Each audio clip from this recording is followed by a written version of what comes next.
오늘은 영과 진리로 예배하라라는 제목으로 요한복음 4장 21절에서 30절까지 말씀을 선포하겠습니다. 자, 이제 우리가 지난주에는 거듭남에 대해서 좀 살펴보았는데요.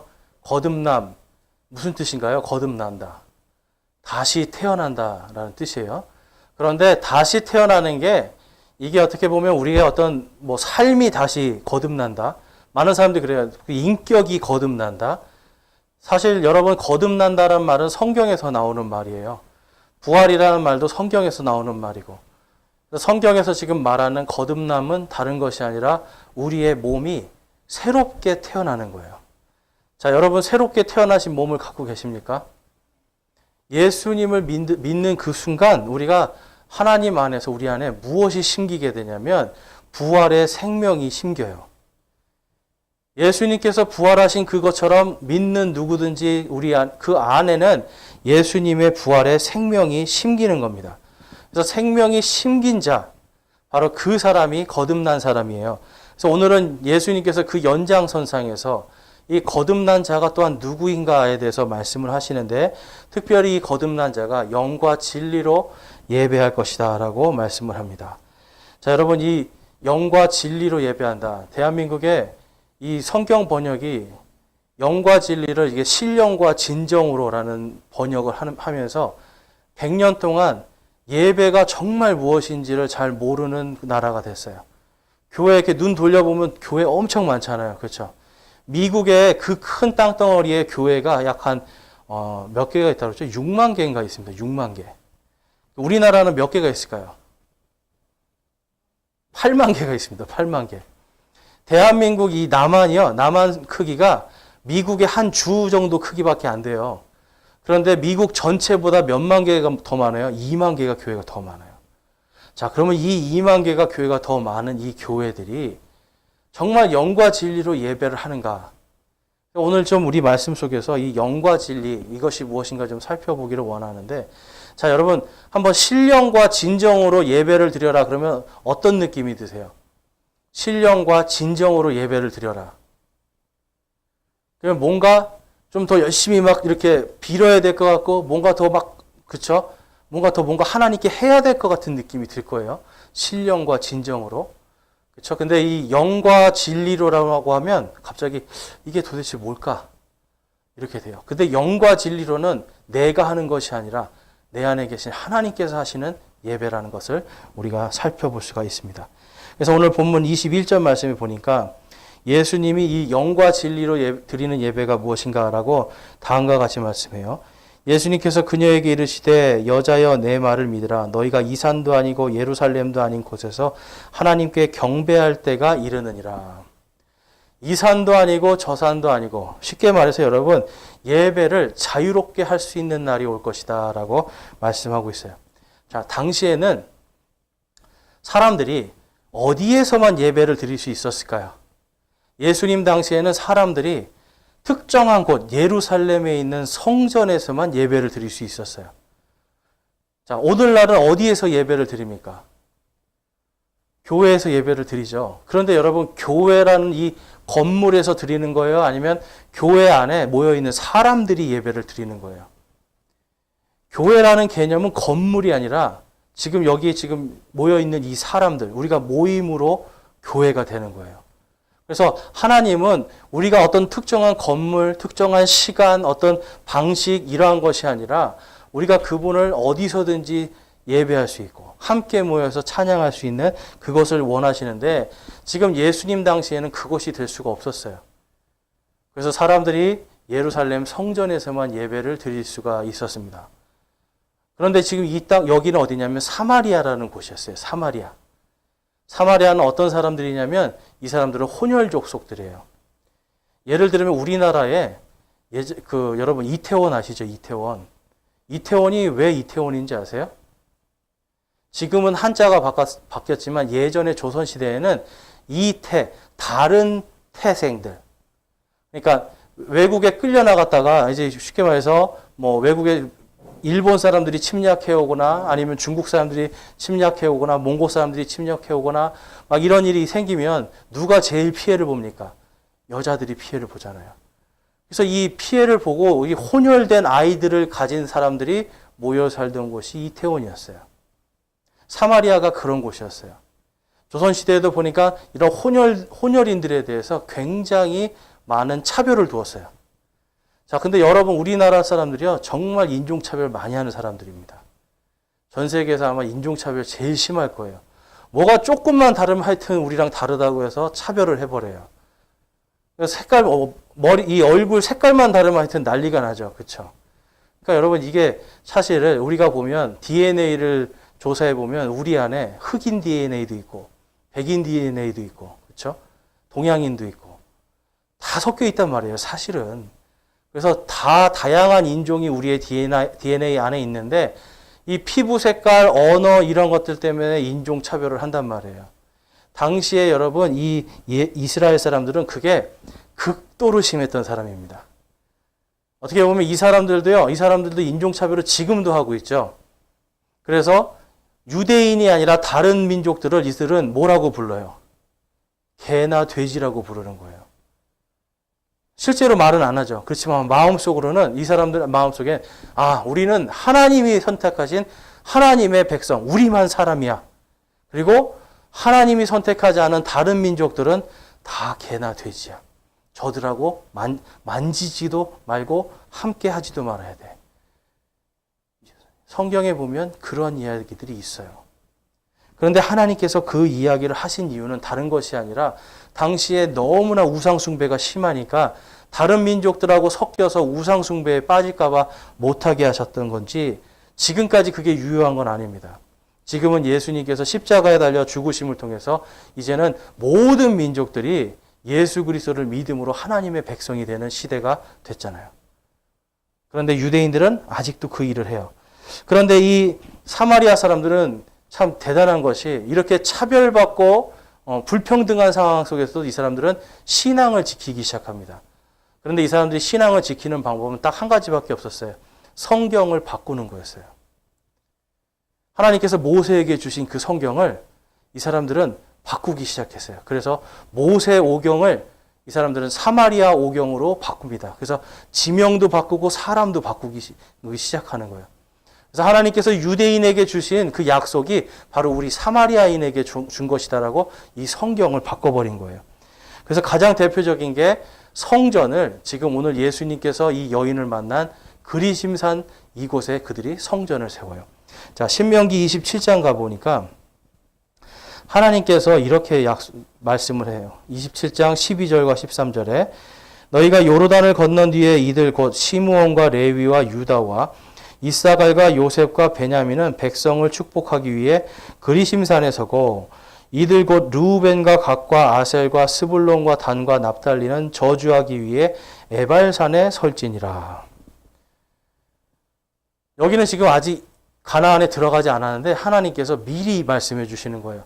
너네가 가나안 땅에 들어가면 거기에 그리심산이 있고 에발산이 있을 것인데 그리심산에 6지파를 세우고 에발산에 6지파를 세워서 한쪽은 저주를 한쪽은 복을 해서 그리심산에 있는 사람들은 복에 대해서 아멘하고 에발산에 있는 사람들은 저주에 대해서 아멘하게 하는 거예요. 왜 하나님이 이걸 시켰을까요? 하나님의 뜻은 다른 게 아니라 복을 선택하라는 거예요? 저주를 선택하라는 거예요? 복된 걸 선택하라는 거예요. 그런데 하나님을 선택하지 않으면 저주가 너희 앞에 있을 것이다 라고 하면서 사람들을, 그 백성들을 증인으로 세우는 겁니다. 자, 거기 있는 앞에 사진을 한번 보여주세요. 앞에 보시면 이제 이 가나안 땅이 있고요. 지금의 이스라엘과 똑같은 땅의 모습입니다. 그래서 왼쪽에는 지중해가 있고 거기 또 빨간색으로 칠해져 있는 것이 이게 그리심산입니다. 그리심산. 여기서 지금 예수님이 이 여인을 만난 거예요. 사마리아 땅에. 근데 여기에서 지금 이 여인이 왜 왔을까요, 여러분? 우리가 아셔야 되는 게 이 그리심산에 이 여인은 진리를 갈급하면서 온 거예요. 내가 하나님께 예배를 드려야 되는데 분명히 모세오경에는 예루살렘 가서 드리라고 하고 또 우리가 갖고 있는 사마리아 오경에서는 이 그리심산에서 드리라고 그러고 도대체 어디서 드려야 되나 이러한 고민에 빠져 있었던 거예요. 그래서 이 여인은 거기서 그 생각을 하고 있을 때 예수님이 그 마음을 아셨을까요? 모르셨을까요? 아셨던 거예요. 그래서 요한복음 4장 10절에 예수님께서 그 여인에게 이렇게 말씀합니다. 예수님께서 그녀에게 대답하여 이르시되 내가 만일 하나님의 선물을 알고 또 내게 마실 물을 내게 달라 하는 이가 누구인 줄 알았더라면 그에게 구하였을 것이요 그가 내게 생수를 주었으리라 하시니. 예수님이 한 것은 내게 마실 물 좀 달라고 그랬어요. 그랬더니 이 여인이 어떤 일을 하냐면 아니 이스라엘 사람들은 우리랑 상종도 안 한다면서요. 이스라엘 사람들은 우리를 사람 취급도 안 하잖아요. 근데 왜 나한테 물을 달라고 합니까? 비아냥거렸어요. 근데 예수님이 딱 그 말 하시는 거예요. 네가 내가 누군 줄 알았다면 그렇게 하지 않을 것이다. 그런데 네가 만일 하나님의 선물도 알고 내게 마실 물 달라 하는 내가 누군 줄 알았더라면 네가 나한테 지금 다른 것을 구했을 것이다 라고 말씀을 해요. 그러면서 내게 생수를 주었으리라라고 예수님이 말씀을 합니다.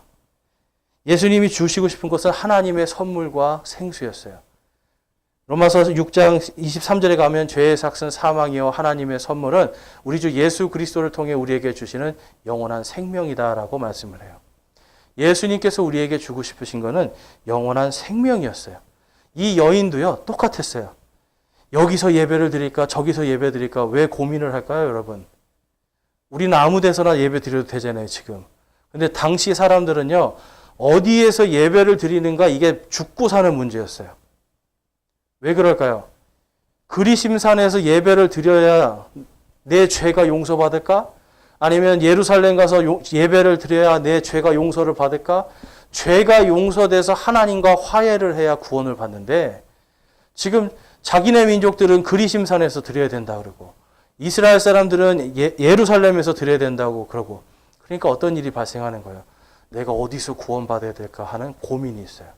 자, 여러분들은 구원에 대한 고민이 있으셨습니까? 내가 구원을 어떻게 받아야 되는가? 제가 청년 때 그러한 고민이 있었어요. 무슨 고민을 했냐면 도대체 내가 예수님을 믿는 것 같은데 예수님을 믿고 하나님이 계신 거 내가 알겠는데 근데 이 하나님이 아니면 어떡하지 하는 고민이 있었어요. 이 하나님이 아니라 내가 지금 이거 잘못 믿으면 어떻게 한 거지? 그러면 어떻게 되는 거예요, 여러분?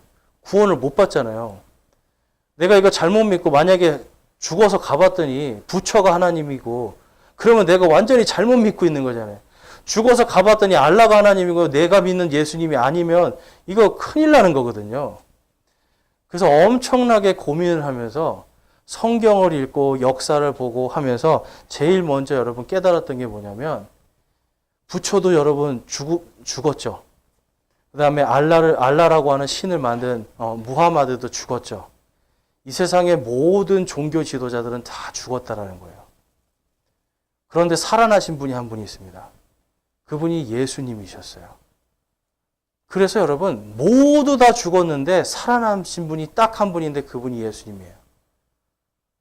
그런데 그 예수님에 대한 역사적 자료를 보니까 예수님이 다시 살아나셨다라고 하는 자료가 5,000개가 되는 거예요. 그래서 깜짝 놀랐습니다.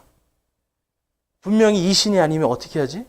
내가 믿는 이 예수가 진짜가 아니면 어떻게 하지? 고민을 했는데 그 고민을 한 방에 해결해 준 게 부활이라는 거였어요. 여러분 이 세상에 많은 사람들이 이 부활, 자기의 영원한 생명을 위해서 살아가요. 병원에 왜 가십니까, 여러분? 아파 죽을 것 같으니까 가잖아요. 그렇죠? 죽기 싫어서 가요. 병원 가는 이유 대부분 다 죽기 싫어서 갑니다. 이 세상의 모든 사람들이 궁극적으로 원하는 거는 돈이 많아도 죽기 싫고요. 다른 거 건강해도 죽기 싫고요. 사람은 다 죽기 싫어요. 왜냐하면 결국은 죽음 앞에서는 아무도 그 죽음을 이길 사람이 없기 때문에. 그런데 하나님께서는 우리에게 예수님을 보내주시고 그분을 통해서 죽음을 이긴 한 분, 바로 그 이름을 믿을 때에 우리에게 영원한 생명을 주겠다고 약속을 하시는 거예요. 그래서 여러분, 저에게는 고민이 사라져버린 거예요. 거기에서. 별짓을 다 했어요. 진리를 찾기 위해서. 그런데 제 안에 예수님이 들어오시면서 그 진리의 갈급함이 사라졌습니다. 지금 이 여인도 똑같아요. 내가 어디서 예배를 드릴까? 내가 어디서 예배를 드려야 구원받을까라는 그 엄청난 고민 속에 있었습니다. 그 여인에게 예수님께서 말씀하시는 거예요. 내가 너에게 생수를 주리라. 이 생수는 영원한 생수죠. 그래서 23절 말씀과 26절까지 한 말씀 보면 이렇게 말씀해요. 그러나 참되게 경배하는 자들이 영과 진리로 하나님께 경배할 때가 오나니 곧 지금이라. 이는 아버지께서 자기에게 그렇게 경배하는 자들을 찾으시기 때문이라. 하나님은 영이시니 그분께 경배하는 자들이 반드시 영과 진리로 그분께 경배할지니라 하시니라. 아멘. 참되게 경배할 자들이 이 산도 아니고 저 산도 아니고 경배할 자들이 있는데 언제 경배한다는 거예요? 바로 지금이라는 거예요. 왜 지금일까요? 그 자리에 예수님이 계시기 때문에. 네가 나를 믿는 순간 너는 이제는 그리심산이든 예루살렘이든 종교적인 압박과 종교적인 이 모든 굴레에서 이제 벗어나서 자유롭게 하나님을 만날 수 있으리라 말씀하시는 거예요. 그런데 이 자유롭게 하나님을 만나는 사람은 어떤 사람입니까? 바로 이 영이 바뀐 사람이에요. 24절에 보니까 하나님은 영이시니라고 말씀해요. 자, 여기 보면 스피릿, 대문자 스피릿입니다. 원래 하나님의 영은 대문자로 스피릿 그래요. 소문자로 스피릿 그러면 그 밑에 반드시 영과 할 때 여기서는 소문자로 스피릿입니다. 두 개의 차이가 뭘까요? 하나님의 영은 대문자로 쓰지만 내 영, 사람이 갖고 있는 이 영은 소문자로 영어에서 표기하고 있어요. 그러니까 결국은 영은 어떤 영이에요? 어떤 영이 예배를 드린다는 거예요? 구원받은 내 영이. 구원받은 사람만 예배 드릴 수 있어요. 예배는 여러분 다른 것이 아니라 하나님을 믿고 예수 그리스도가 나의 주 하나님이라는 걸 믿고 구원받은 사람만이 예배를 드릴 수 있습니다. 그래서 이 여인 이제 거기 보면 우리 이사야서 11장 말씀에 가면 이런 말씀이 있어요. 이사야서 11장 1절과 2절에 이새의 줄기에서 한 막대기가 나며 그의 뿌리에서 한 가지가 나서 자랄 것이요. 주의 영 곧 지혜와 명철의 영이요 계략과 능력의 영이요 지식과 주의 두려움의 영께서 그 위에 머무시며. 예수님에 대한 예언입니다. 예수님이 태어나기 700년 전에 대언자 이사야가 예언을 하는 거예요. 이새라는 사람의 그 줄기에서 그 가문에서 한 막대기가 태어난대요. 당시에 이 막대기는 뭐냐면 왕이 들고 있는 왕의 막대기를 이야기하는 겁니다. 옛날에 영화 보면 왕들이 다 뭘 갖고 있어요? 막대기를 탁 들고 있잖아요. 지팡이. 그렇죠? 왕의 홀이라고 하죠. 그래서 그 한 막대기가 나며 그의 뿌리에서 한 가지가 나서 자랄 것이요. 그 위에 주의 영께서 계실 것이다. 근데 주의 영이 이 성령님께서 7영으로 나타나실 것을 약속하고 있어요. 바로 예수님 안에 역사하시는 성령님이 바로 주의 영께서 지혜와 명철과 계략과 능력과 지식과 주의 두려움을 깨닫게 해주시는 영이래요. 그래서 여러분 성령님께서 우리 안에 계시면 우리에게 뭐가 생기는 거예요? 하나님의 지혜가 생깁니다. 제가 이제 지난주에도 말씀드렸듯이 자, 성경을 읽고요. 자, 여러분 성경을 읽고 이해가 되세요? 성경 말씀을 읽고 말씀을 읽으면 이해가 되세요? 여기에 있는 예수님 이야기, 창조의 이야기 이러한 것들을 읽고 이해가 되게 되는 거 내가 하는 게 아니에요. 사실은.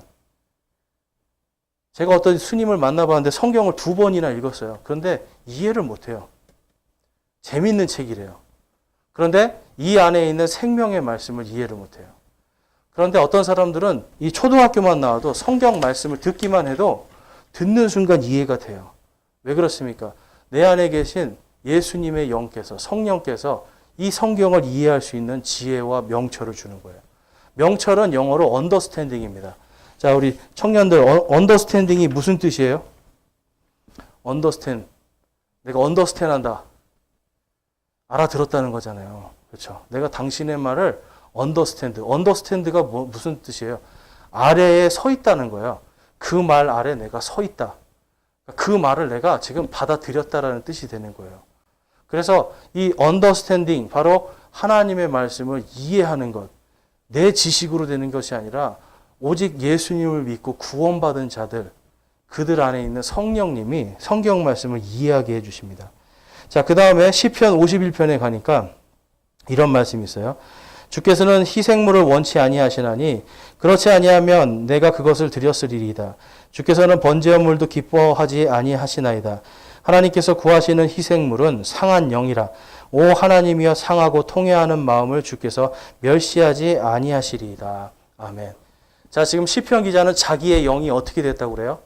내 영이 상했다라고 그래요. 사람은요, 태어날 때 정상적인 영을 가지고 태어나지 않습니다. 모든 사람은 태어날 때 이 영이 상한 채로 태어나요. 그래서 이 영이요, 슬퍼하고 통회하면서 울게 돼요. 여러분, 우리가 부활하여서 모두가 예수님 앞에 가고 하나님의 왕국에 들어가는 그 구원을 받으면 거기에 기쁨, 거기에 슬픔과 아픔과 괴로움이 있을까요? 성경에 보니까 그게 없대요. 왜 그렇습니까? 이 영이 새롭게 되기 때문에 그래요. 그런데 지금 우리가 이 땅에 살아가면서 지금 이 시편 기자가 말하는 것은 뭐냐면 내가 하나님께 무슨 헌물을 드리고 내가 하나님께 뭘 하고 하나님이 이걸 기뻐하는 게 아니라 나의 이 상한 영이 회복되는 것을 원하는 거예요.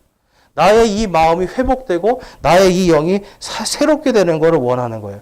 그래서 10절 말씀에 보니까 이 고백을 하기 전에 10절에 이렇게 고백을 해요. 우리 보이시는 분들은 앞에 스크린에 시편 51편 10절과 11절 말씀이 있는데요. 함께 한번 읽어보겠습니다.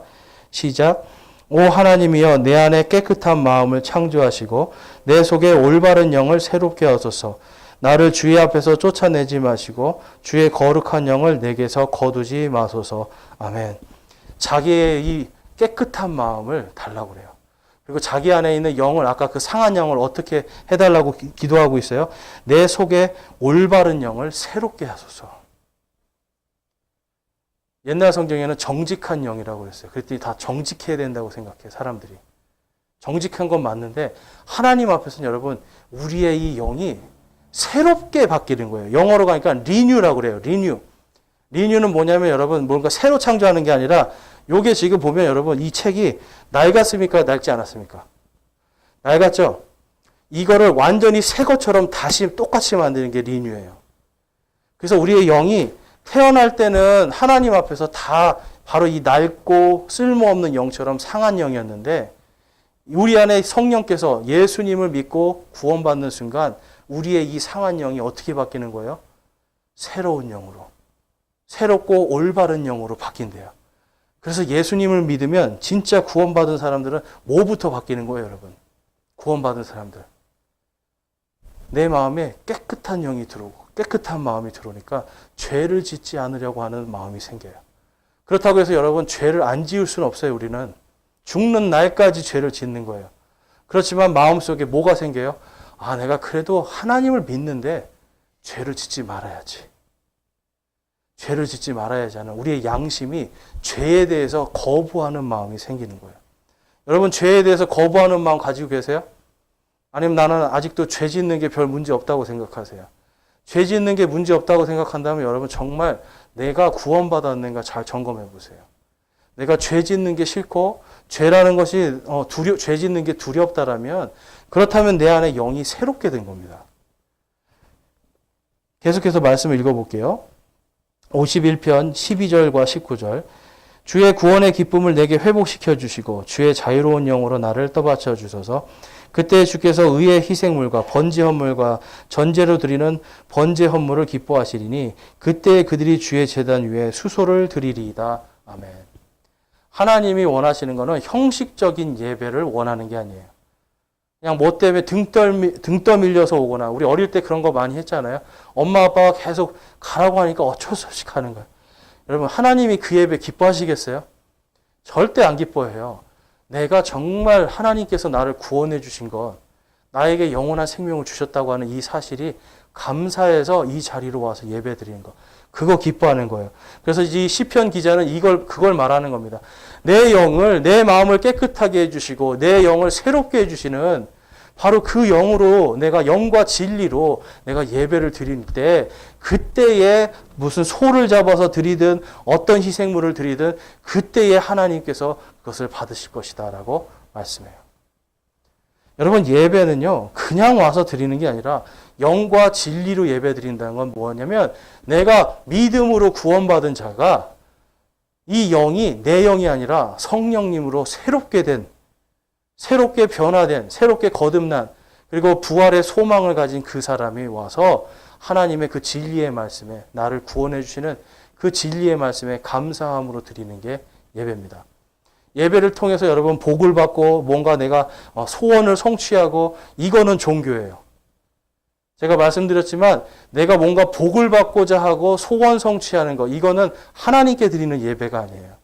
근데 하나님께 드리는 예배는 뭐냐면, 하나님 나를 구원해 주셔서 감사합니다. 나를 하나님 사랑해 주셔서 감사합니다. 하나님께서 오늘도 나를 사랑해 주시고 인도해 주심에 감사합니다. 감사로 드리는 게 예배예요. 구원 받은 자만이 드릴 수 있는 게 예배입니다. 그래서 그 구원과 감사가 무엇인지 요한일서 5장 4절에 이렇게 말씀합니다. 무엇이든지 하나님에게서 난 것은 세상을 이기느니라. 세상을 이기는 승리는 이것이니 곧 우리의 믿음이니라. 자, 여러분 세상 이기고 싶으세요? 세상을 좀 나는 이기고 싶다, 이런 생각이 있으세요? 내가 세상에 지금 뭔가 내가 해내고 싶다, 이런 생각이 있죠. 그런데 지금 여기에서는 뭘 얘기하는 거냐면, 이 세상은 다른 것이 아니라 죄와 사망을 이야기하는 거예요. 우리가 아무리 노력해도 죄와 사망을 이길 힘은 없어요. 제가 레슬링을 잘하잖아요. 레슬링 잘하면 제가 한 번에 몇 명까지 이길 수 있을 것 같으세요? 싸우면? 한 명? 한 명은 제가 이길 수 있어요. 두 명은 어떨까요? 두 명. 두 명이면 해볼만 할 것 같아요. 세 명이면 어떨 것 같으세요? 세 명. 할 수 있을 것 같아요? 네. 제가 경험해보니까 4명까지는 제가 싸워서 이겨봤어요. 4명까지는. 힘으로. 근데 5명이 되면 어떻게 돼요? 못 이겨요. 왜 그럴까요? 4명이 팔다리 잡으면 꼼짝 못해. 끝나는 거예요. 네. 3명이면 팔 하나만 있어도 해가지고 어떻게 이기겠는데, 5명이면 못 이겨요. 우리가 아무리 힘이 세도 5명이 달라붙으면 이길 수가 없는 거예요.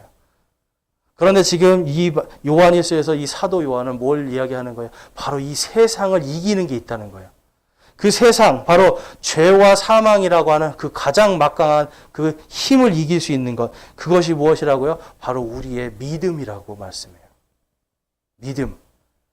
그리고 이 믿음은 무엇이냐면 바로 부활의 믿음이다 라고 고백을 합니다. 그래서 요한계시록 3장 5절에 가니까 똑같은 사람이 쓴 책이에요. 우리 함께 한번 읽어보겠습니다. 3장 5절, 요한계시록 3장 5절 시작. 이기는 자 곧 그는 흰옷을 입을 것이요 내가 그의 이름을 생명책에서 지워버리지 아니하고 그의 이름을 내 아버지 앞과 그분의 천사들 앞에서 시인하리라. 아멘. 우리가 되는 것이 아니라 우리가 예수님을 믿을 때에 우리는 분명히 죄가 있거든요. 그런데 예수님께서 딱 나타나셔서 이 사람은 죄인이 아닙니다 해주시는 거예요. 내가 이 사람이 분명히 죄를 짓고 사망하고 죽을 수밖에 없지만 내가 이 사람 대신 내가 죽어줬습니다. 이 사람 대신 내가 매를 맞았습니다. 이 사람 대신 욕과 조롱을 받았습니다. 그러니까 하나님, 이 사람은 무죄입니다 해주는 거예요. 여러분들이 뭐 어떤 범칙금 같은 게 있을 그런 뭐 벌금형이나 이런 거 해보셨을 수도 있어요. 사람이 벌금을 내야 되는데 벌금을 안 내면 어떻게 되나요, 여러분? 네, 계속 이제 독촉장이 날라와요. 벌금 내라고. 그래도 안 내면 어떻게 돼요? 결국은 여러분 몸으로 가서 살아야 돼요. 그런데 어떤 사람이 딱 나타나서 그 벌금 내가 내줄게요 하고 벌금 딱 내면 어떻게 되는 거예요? 끝나는 거잖아요. 그렇죠? 우리는 죄와 사망의 값을 치러야 되는데, 죄의 값을 치러야 되는데 이 죄가 너무나 많으니까 값을 못 치러요. 그런데 예수님이 오시는 거예요. 내가 치러줬습니다. 내가 치러드릴게요. 살려주세요, 하나님. 그래서 예수님이 십자가에서 왜 피를 흘려 죽으신 줄 아세요? 내가 달려서 죽어야 되는데 그분이 대신 달리는 거예요. 내가 맞아야 되는데 그분이 대신 맞는 거예요. 그래서 그분이 대신 맞고 대신 피 흘려 죽어서 내 죄값을 다 대신 치러 주셨기 때문에 이제는 우리가 하나님 앞에 딱 섰을 때 나는 입술로 하나님 저는 죄인입니다. 그래도 예수님이 뭐라고 하시는 거예요? 내가 이 사람을 위해서 죽었습니다. 내가 이 사람을 위해서 맞았습니다라고 변호를 해주시는 거예요. 그것을 통해서 우리는 무엇이 됩니까? 이제는 해방, 자유가 되는 거예요. 이것을 못 치르면 감옥에 가야 되잖아요. 그런데 이제는 죄와 사망에 이 감옥에 갇히지 않아도 되는 그러한 상황이 되는 겁니다. 그래서 참되게 예배 드리는 자는 바로 이 나의 회복된 영, 새롭게 된 이 영, 구원받은 영이 예수 그리스도의 이 복음의 진리 가운데서 기뻐하면서 예배를 드리는 거예요. 이것이 바로 영과 진리로 드리는 예배입니다. 자, 여러분, 이 영과 진리로 드리는 이 예배를 깨달은 이 사마리아 여인이 그 다음에 어떻게 했는가 한번 볼게요. 본문 말씀 28절과 30절 말씀 가볼게요. 여자가 자기의 물 항아리를 버려두고 자기 길로 가서 도시로 들어가 사람들에게 말하되 와서 내가 행한 모든 일을 내게 말한 사람을 보라. 이분은 그리스도가 아니냐 하니 이에 그들이 도시에서 나와 그분께로 오더라. 여러분, 이 여인이요, 사실 사람들 앞에 갈 만한 그런 사람이 아니었어요. 남편이 총 6명이 있었습니다. 그런데 예수님께서 말씀해요. 그들이 다 네 남편이 아니지 않냐? 그럼 어떤 사람이라는 거예요, 여러분? 이 당시의 말로는 부도덕한 사람이에요. 사람들이 이 지금 물을 기르러 왔을 때도 다른 사람이랑 온 게 아니라 다른 사람들이 물 뜨지 않는 시간에 조용히 온 거예요. 왜냐하면 이 당시에도 결혼 안 하고 어떤 남자랑 살고 있었거든요. 지금이야 여러분 이제 그런 게 막 사람들이 뭐 어때 이러지만 불과 한 20년 전만 해도 우리나라도 똑같지 않았어요? 우리나라도 한 20년 전만 해도 아유 둘이 결혼도 안 하고 산대. 동네에서 사람들이 흉보고 사람들이 그거에 대해서 되게 안 좋게 이야기하고 평판이 안 좋은 그런 상황이었는데 이 당시에는 여러분 더 심한 거예요. 결혼도 안 하고 여자가 어떤 남자랑 살고 있다. 동네에서 완전히 평판이 없는, 평판이 여러분 아주 나쁜, 그리고 질이 나쁜 사람으로 아예 딱 못 박혀 있었어요. 근데 이 사람 안에는 뭐가 있었어요, 여러분? 나는 죄인이지만 진리에 대한 갈급함이 있었어요. 나는 살고 싶고 영원히 살고 싶고 도대체 어디서 예배 드려야 영원히 사나? 나는 죄인인데 이 죄의 문제를 어디서 해결해야 되나? 이 갈급함이 있었어요. 그런데 하나님께서 예수님을 통해서 그 여인에게 말씀합니다. 나를 믿으라는 거예요. 지금 나를 믿으면 네가 영원한 생수를 얻을 수 있을 것이다. 이 여인이 그걸 듣고 깜짝 놀라죠. 깨달았어요. 아, 이분이 내가 그렇게 기다리던 메시아구나. 내가 기다리던 바로 그 구원자 그리스도구다라고 깜짝 놀라서 이것을 깨닫고 나서 곧바로 어떻게 하는 거예요, 여러분? 그 즉시로 사람들에게 가서 내가 그리스도를 만났다. 내가 이제는 자유하다. 내가 그분을 통해서 영원한 생명을 얻었다라고 선포하기 시작합니다. 여러분, 이게 뭔지 아세요? 이게 예배예요. 우리가 예배 그러면 앉아서 찬양하고 기도하고 뭐 이런 형식적인 거라고 생각하는데 지금 이 여인에게 예수님이 말씀하셨거든요. 영과 진리로 예배하는 자를 하나님께서 찾으신다. 이거를 딱 깨닫는 순간 이 여인은 바로 나의 그 여인의 영이 새롭게 변하고 예수님을 믿음으로 새롭게 변하고 나의 부도덕함이나 나의 허물이나 이것을 다 내려놓고 가서 사람들에게 내가 예수 그리스도를 만났다. 이분을 만나고 구원을 받아야 된다라고 사람들에게 복음을 전합니다. 그랬더니 사람들이 어떻게 돼요? 도시에서 막 나와서 예수님을 보러 오는 거예요. 여러분, 우리가 어떤 선행으로 사람들을 감동시킬 수는 없어요. 참 힘들어요. 그런데 내가 이 새롭게 된 영으로, 영과 진리로 삶 속에서 진정한 예배자로 서면 다른 사람들이 그것을 보고 생명의 길로 인도가 됩니다. 많은 사람들이 여러분 뭔가 착한 일을 하고 특히 교회에서 뭘 해야 내가 뭐 좀 해볼까, 복을 받아볼까 생각하는데 그게 아니에요. 진짜 예배는 이 여인처럼 예수님이 바로 지금이라고 그랬잖아요. 바로 지금이라. 바로 그 즉시로 예수님의 복음을 깨닫고 그 즉시로 가서 예수님을 찬양하고 하나님께서 구원해 주심을 그 사람들 앞에서 선포할 때에 그 안에서 진정한 예배가 시작이 되는 거예요. 그래서 여러분, 저희가 오늘 이 예배 시간에 와서 예배 드리는 거 중요해요. 그런데 진짜 예배는 어디서 시작돼요? 저 문을 나가면서 시작되는 거예요. 저 문을 나가면서 내가 진짜 영과 진리로 예배를 드리는 사람인데 대부분은 저 문을 나가면서 입에서 뭐부터 나와요? 여기서 찬양하고 저 문을 나가면서부터 다른 사람 욕하거나 불평하거나 불만하거나 온갖 악한 것들이 다 나와요. 근데 여러분, 하나님께서 원하시는 건 그게 아니라 저 문을 나가는 순간부터 진짜 예배를 드리라는 거예요. 여기서는 영과 진리에 대해서 배우고 나가서는 진짜 예배를 드리라는 거예요.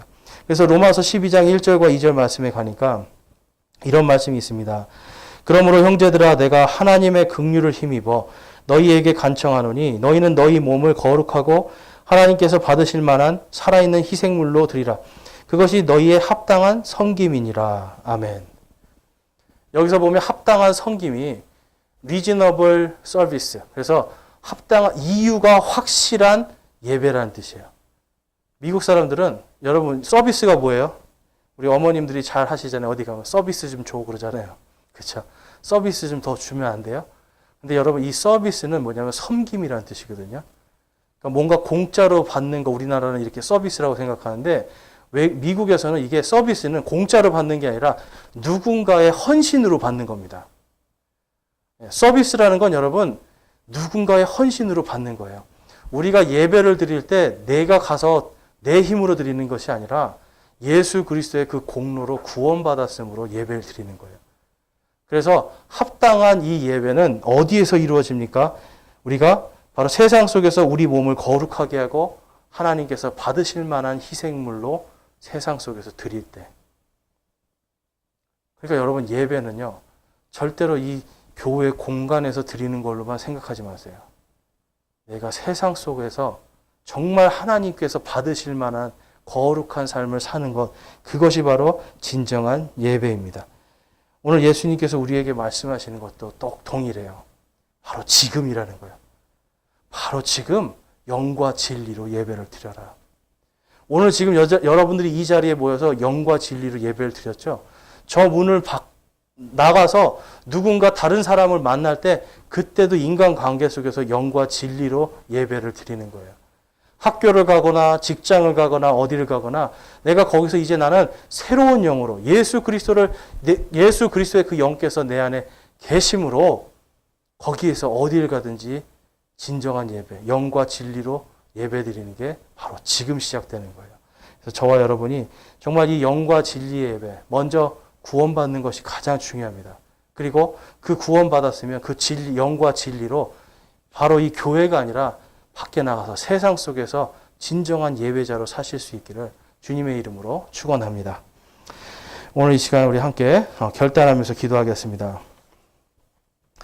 아직 예수 그리스도를 내 마음속에 나의 주, 나의 하나님으로 온전히 믿지 않고 있는 분이 있다면 이 시간 우리 하나님 앞에 기도하기 원합니다. 주님, 저의 영을 새롭게 하여 주시옵소서. 저의 마음을 깨끗게 하시고 내가 이제는 예수 그리스도의 그 은혜로 예수님께서 나를 위해 죽으심을 그 믿음으로 이제 새롭게 되길 소망합니다.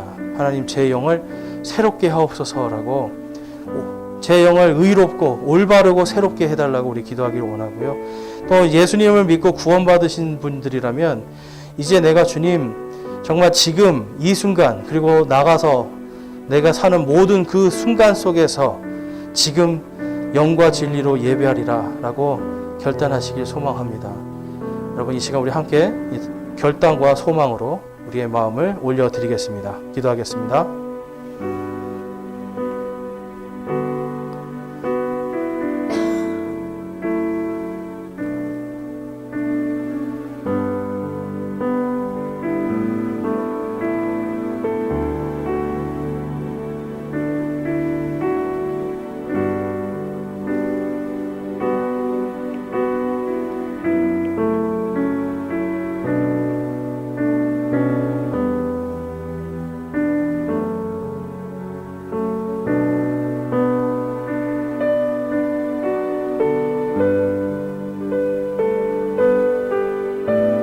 오늘 말씀을 통해서 여러분 내가 이제는 그냥 주일날 형식적으로만 예배드리는 사람이 아니라 내 삶 속에서 내가 있는 모든 곳에서 바로 지금 영과 진리로 예배드리겠습니다.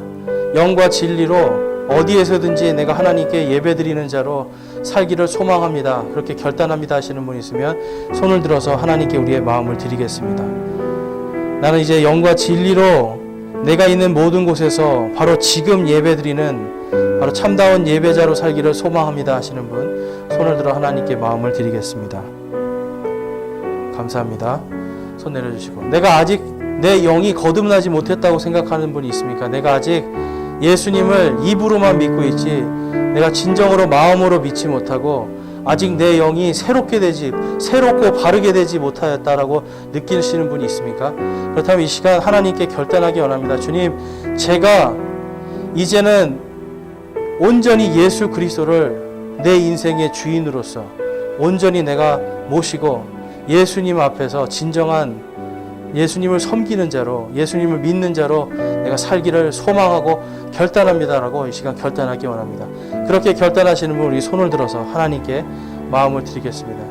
내가 이제는 하나님의 진정한 사람으로 내 영이 새롭고 바르게 되길 소망합니다. 진정으로 예수님을 믿는 사람이 되기를 소망하고 결단합니다 하시는 분 손을 들어서 하나님께 마음을 드리겠습니다. 감사합니다. 손 내려주시고 하나님께서 여러분들이 소망하고 결단한 것 들어 응답하시고 바른 길로 온전한 길로 인도하시기를 주님의 이름으로 축원합니다. 아멘.